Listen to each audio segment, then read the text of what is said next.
and welcome to the Right Way podcast, where we empower people to be the best version of themselves. I'm Wright, and this is episode 4. So today's topic is the lotus flower. How resilient am I? So I put out a video earlier this week on the lotus flower and resilience, and I just want to reiterate on why this is my favorite flower and why it means so much to me. I even have a tattoo of the lotus flower on me. But to give you a little bit more background on what this flower is, it's a perennial aquatic plant that thrives in nutrient-rich but murky conditions. See, it grows in the water, so it roots itself in the mud, and then its stem reaches up until it finds the top of the water. Then once it gets to the top, it begins to bloom petal by petal. And when it blooms, it doesn't have any water on it. It has no dirt. It has no mud on it. All of its surroundings, it just blooms perfectly like nothing else is around it. And this is because it has a protective coating which repels dirt and water or any other thing. And I just want to put a pin in there, right there, because some of you don't even realize that you're being protected in the midst of your mess and you're still growing. But that's a whole different topic, and we'll talk about that another day. But the lotus flower has various meanings of symbolism from culture to culture. The most common meaning serves as a symbol of purity and rebirth.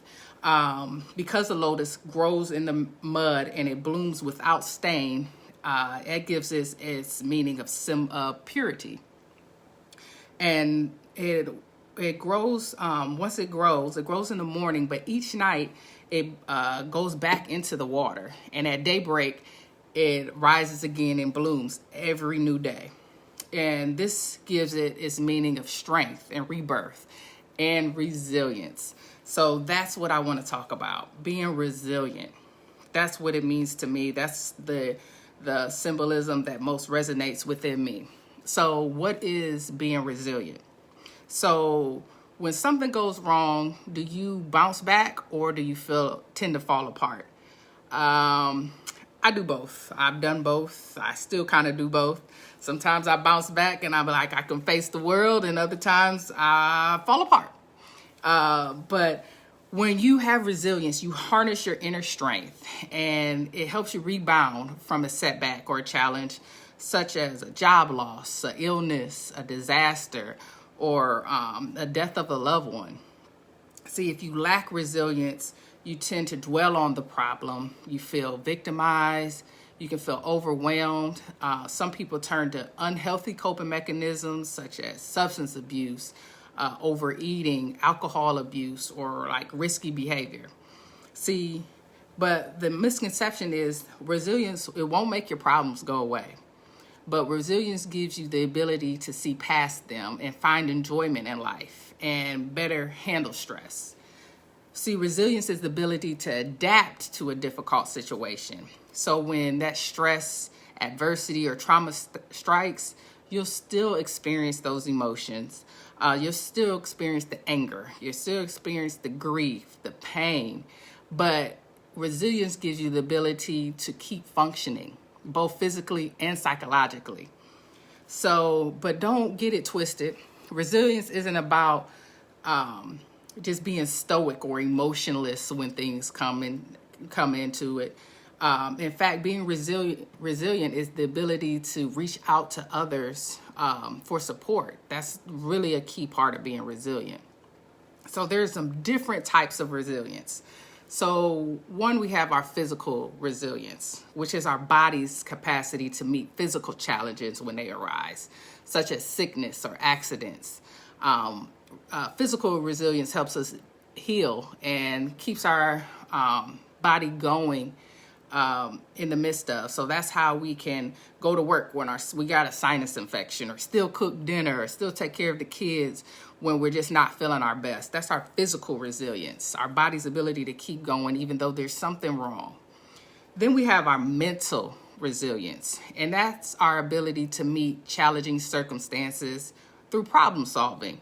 That's being flexible, coming up with alternatives, being open-minded, agile, being creative with our thinking. So when a problem arises, we begin being mentally resilient is to go into, let's find a solution. And then we have emotional resilience. And that's how we manage our emotional response to our challenges and how we deal with our feelings and negative emotions such as fear, anger, being vulnerable, being sad. And the key to emotional resilience is to accept the reality of your situation.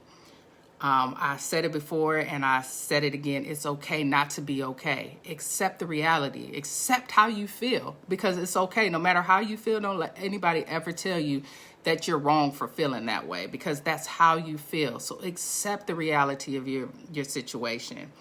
And being emotionally aware or intelligent is key. Understanding how you react to challenges can minimize the impact for you and other people. And then you have social resilience, and this is a very, very important one.